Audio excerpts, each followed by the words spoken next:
A sharp voice sliced through the quiet hum of passengers getting settled. "Excuse me, young ladies, but these seats are not for you. First class is reserved for specific travelers." The statement seemed strange, almost surreal, given the luxurious setting.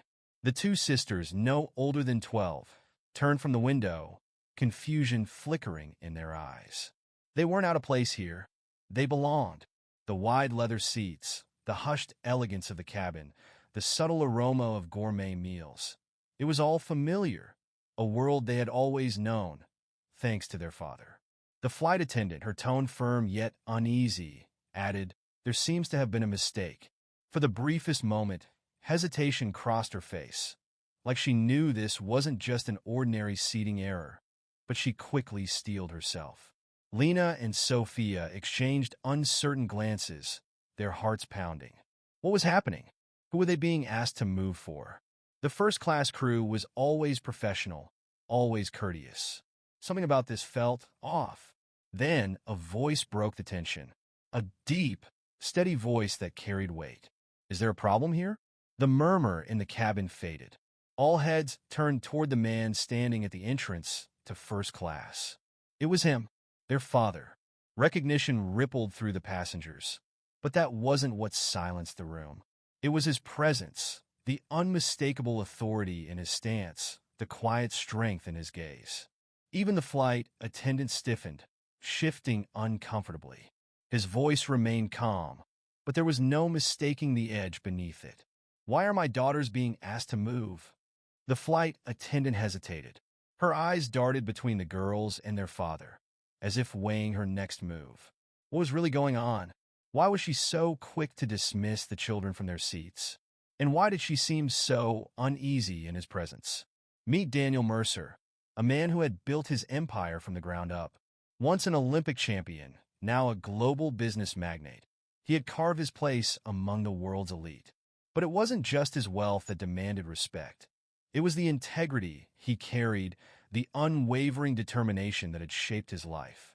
And in this moment, this was about more than just a seat. It was about respect, the dignity of his daughters, the legacy he had fought for. Daniel had faced countless obstacles to ensure his family would never have to struggle as he had.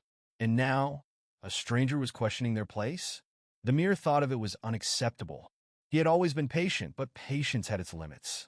The flight attendant held her ground, her lips pressing into a thin line. A silent challenge. The air in the cabin felt charged, as if something deeper lurked beneath the surface of this exchange. Lena, ever soft-spoken yet firm, was the first to break the silence. "We were assigned these seats," she said, her voice gentle but unwavering. Sophia, always the bolder of the two, quickly added, "We haven't done anything wrong. Please don't make us move." The flight attendant exhaled sharply. "I'm sorry, but these seats are unavailable. I need you to relocate." Before she could continue, Daniel's voice cut through the air once more, low, deliberate, unyielding. "I suggest you confirm that with the captain." The tension between them thickened. Passengers stole glances, sensing this was no ordinary misunderstanding. Daniel's patience wore thin. His daughters looked to him, confused but trusting. They knew he would stand by them, but they still didn't understand why this was happening. Why them? As murmurs spread through the cabin, the flight supervisor was called. A ripple of unease traveled among the passengers. Something wasn't adding up. What was really going on? And who exactly had made this decision? Daniel studied the flight attendant's expression carefully. He had spent a lifetime proving his worth to those who doubted him, and he had always prevailed. But this was different. This was about his family, and no one would make them feel like they didn't belong. Not here. Not now. Minutes later, Captain Reynolds entered the cabin. His face was tight, his steps hesitant, like he already knew an apology was in order. And for the first time, the flight attendant looked relieved. Daniel Mercer's expression hardened as he assessed the situation, quickly realizing this was more than a simple misunderstanding. "Mr. Mercer," Captain Reynolds greeted him, his voice carefully measured.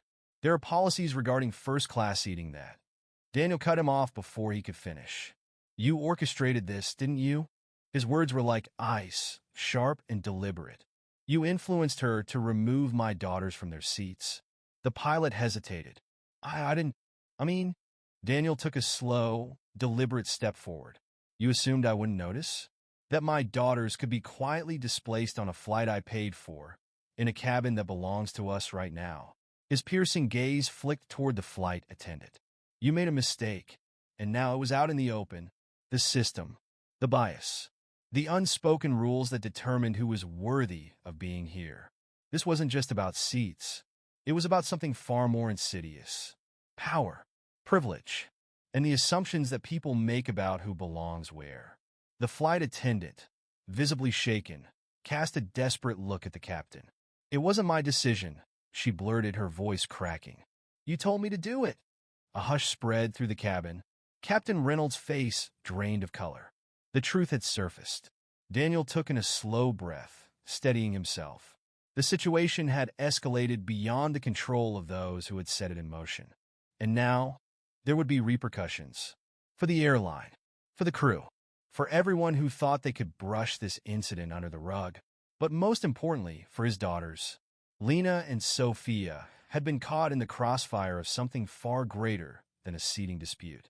They were only children, yet they had already been forced to witness an ugly reality. Daniel's focus didn't waver as he addressed the crew, but his tone softened just a fraction. I'll deal with this, he said. But let me make one thing clear. Actions have consequences.